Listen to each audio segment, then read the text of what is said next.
Hello, boxing fans. This is Kenny B and my co-host Robert the Birdman Bird. And this is the official call. And hey, listen, we got some official tips to share with you today.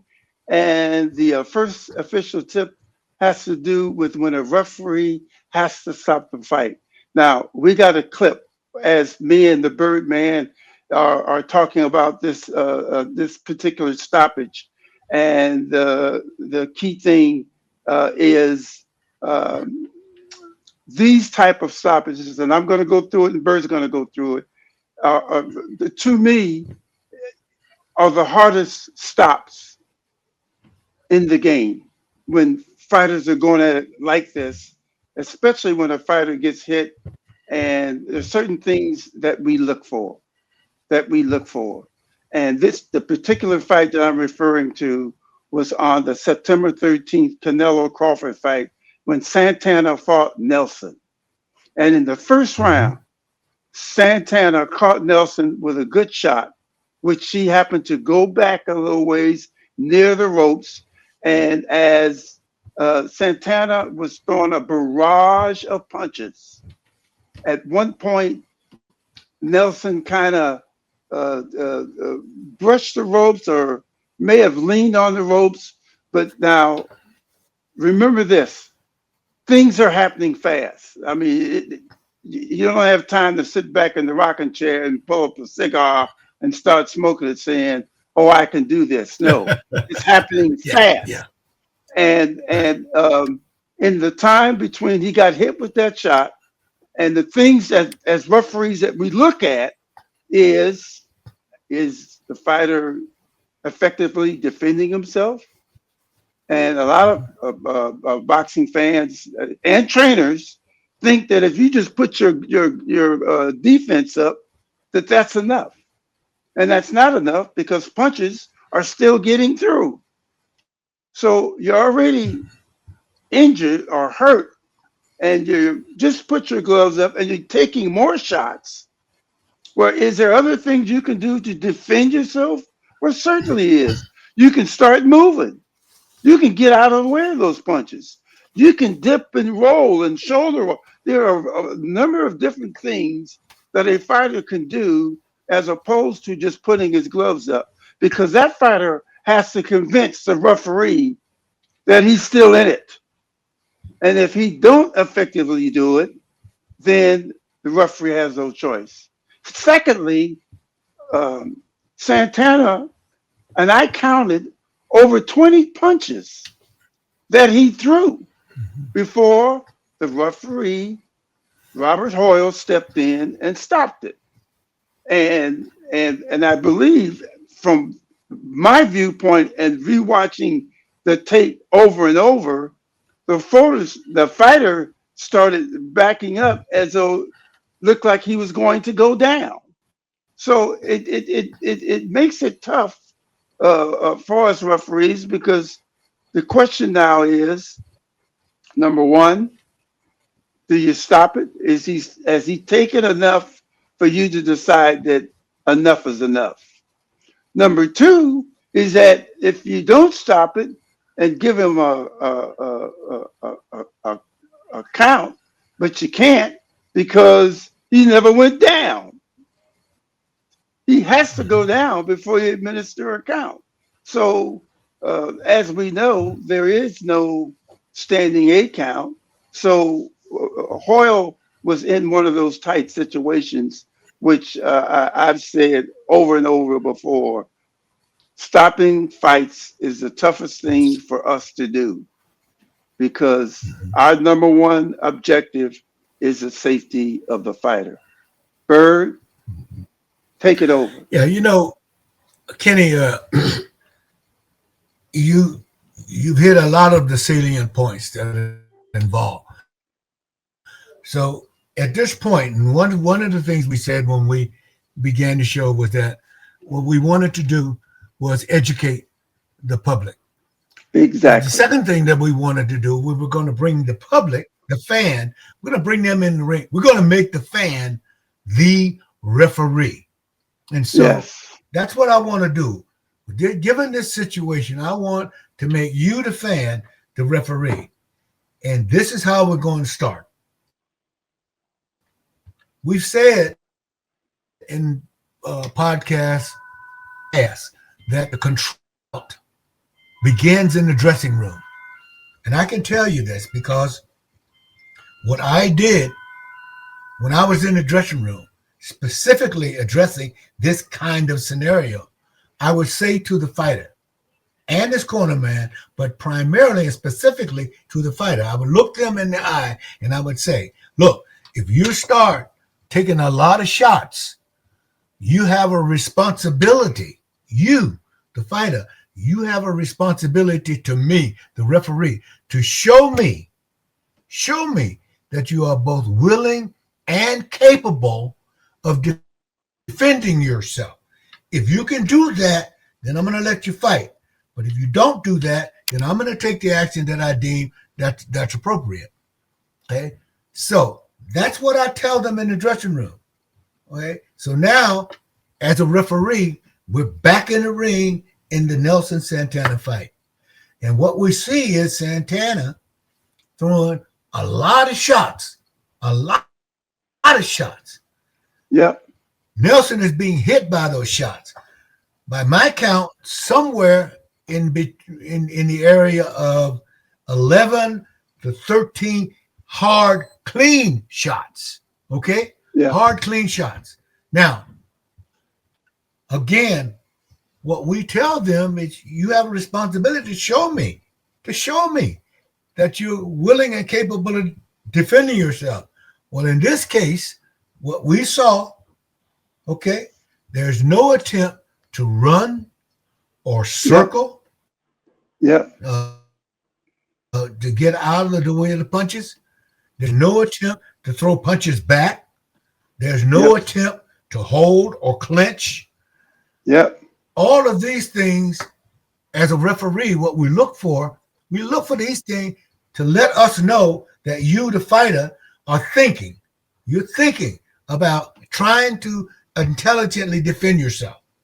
Yes. Now, at some point during the course of this scenario, not seeing any of these things, what we hear the referee say is, Steve, you got to show me something. Basically what he is saying, show me, give me one of those things that we've talked about. If you don't do that, then you force my hand. Okay? Yes. Now, there's some conversation out there about, well, they should have gave him a standing 8 count. Well, there is no standing 8 count in professional boxing. Exactly. That doesn't exist. Okay? Yes. But I want to be fair. There is an option for a referee. If in the referee's point of view, he or she believes that, but for the ropes, that fighter probably would have went down, then that referee can rule a knockdown, saying that the only reason you didn't go down was because the ropes held him up. So to be fair, that was out there. Now, yes, that was an option. However, this referee, having gone through all of that, has to also weigh, if I do decide to give a count and give this guy a 10, 15, 20-second reprieve, which is what would have happened if you give him a count. Yeah. If I do that, my sense is that this fighter who put him in that position is going to jump on him and try to take him out. He's going to come at him with a barrage of punches. Okay? Yes. Now the question becomes, what do I do? What do me, referee, what do I do? What do I do? Should I let this fighter who's already taken significant damage, should I allow this fighter to continue to take more damage? Right. not Exactly. knowing whether these additional punches, what the effect of these additional punches are going to be. Okay. Right. And understanding that possibly the effect of these additional punches can lead to irreparable harm or even worse. Okay. Right. And not forgetting that our job is not to keep the fighter from taking damage. Our job is to keep the fighter from taking unnecessary damage. Unnecessary damage. And to allow this fighter to start taking more punches after what we've just seen, that was one of the things that I'm certain was probably going through the mind of Mr. Robert Hoyle. And Robert Hoyle is a very good referee. He's been taught well. I know because I was a big part of helping develop him as a referee. And I know that these things that we're talking about was going through his mind.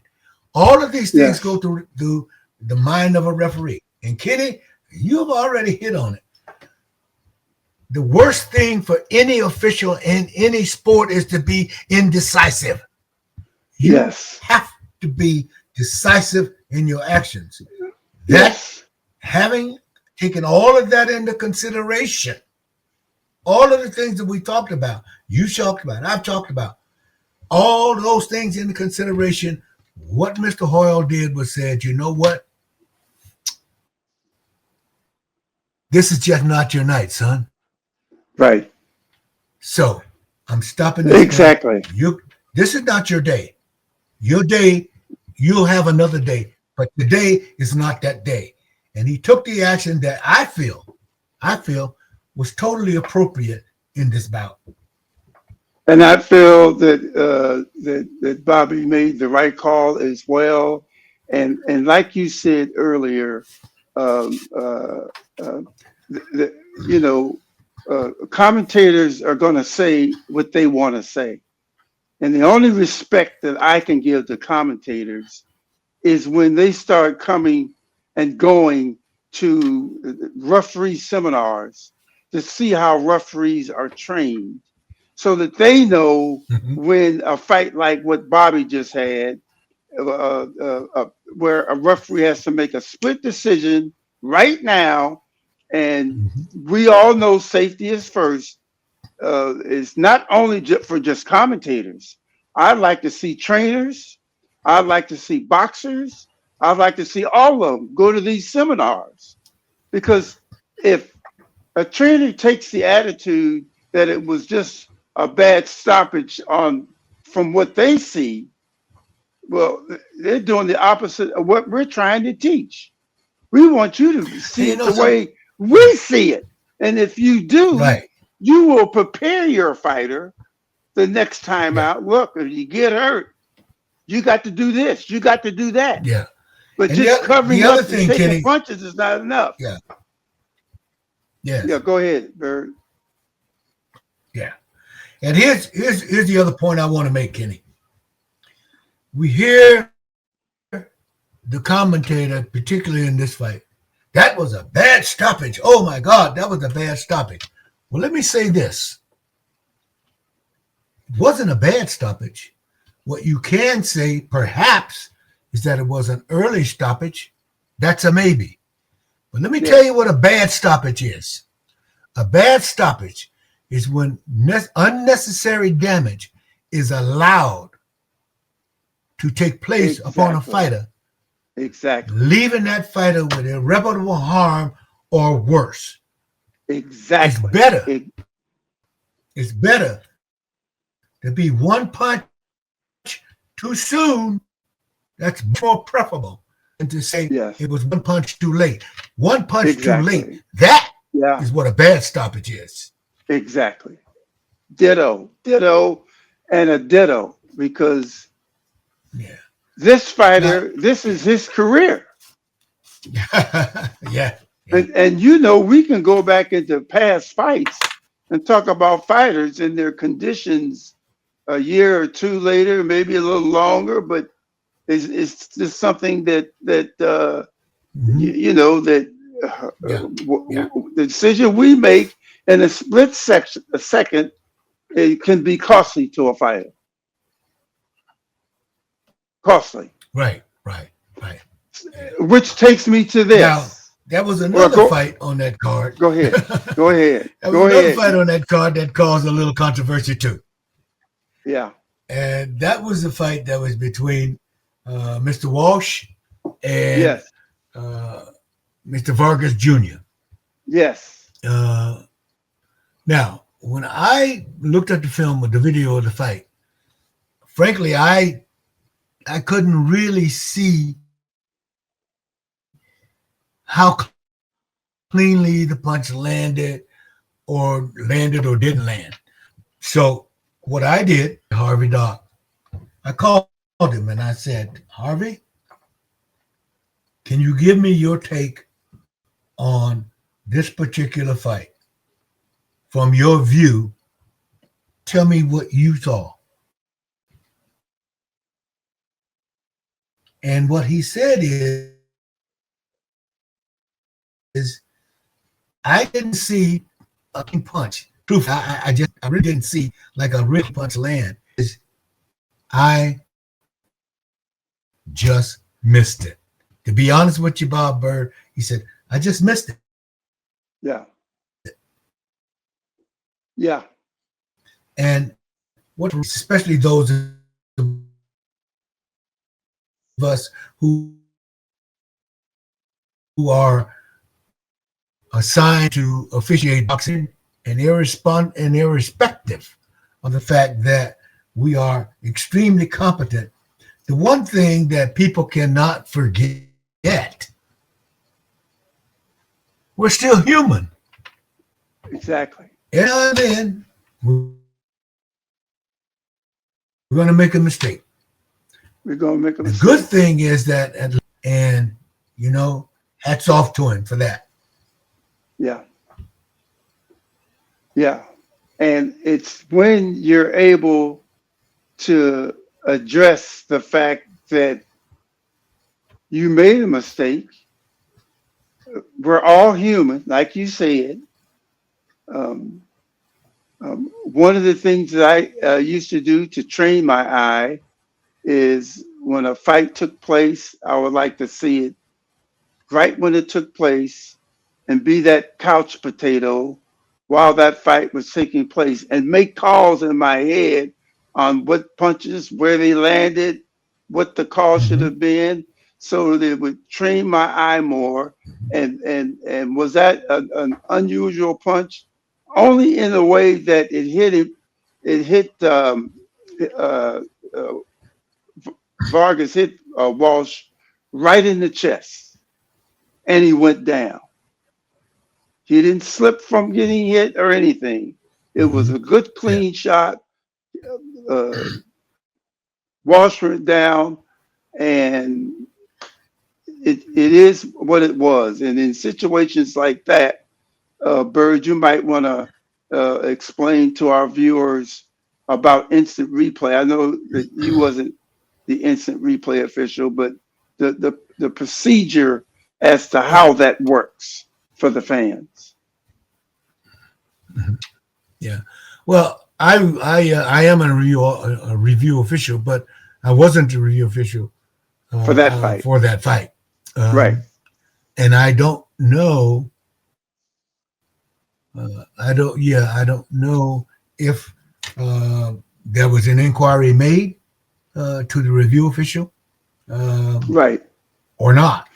Normally, the normal process would be if the referee has some question about it, he can go to the review official and say, run that, and we'll go to the truck or the monitor and look at it. Yes. And we will render a verdict and give that to the referee. The referee at that point in time then can take all the steps that he or she needs to make. In other words, well, yes, now I need to go to the judges and tell them, well, that was a knockdown, and adjust their scorecards. So yes, instant replay, instant review is certainly available. I don't Yes. know if there was an inquiry made in this particular fight or not, or Right. if they simply said the referee ruled it that way, and then they back. Okay, so Yeah. if Yeah. Well, instant replay the was utilized in this particular instance, okay. The key thing is that we always want to get the call right, and in a situation like this, uh, uh, yes, I just wanted the fans to know uh, the mechanics behind what the replay official can do to make sure that the call is right. Because the last thing that we want is to have a point deduction change the outcome of the fight, or not having the point deduction on a knockdown change the outcome of a fight, yeah, and the right or the wrong person end up losing. And I've had the replay yeah, official called on me on when it was initially getting started just a few years ago. So it's all about hmm the right thing happening at the right time, so that just like in other sports, replays are becoming very common. hmm It's definitely in the pros. It's now in college, and I wouldn't doubt that it would go to high school sports if they haven't already started using replay in high school sports. hmm I don't know, but it's all good yeah. for the Well, sport. yeah, yeah. But like you said, Kenny, the wonderful thing about it, and the caveat in officiating is, my God, let's try every way we can to get this thing right, because there are consequences. Okay, there are Yes, consequences of it.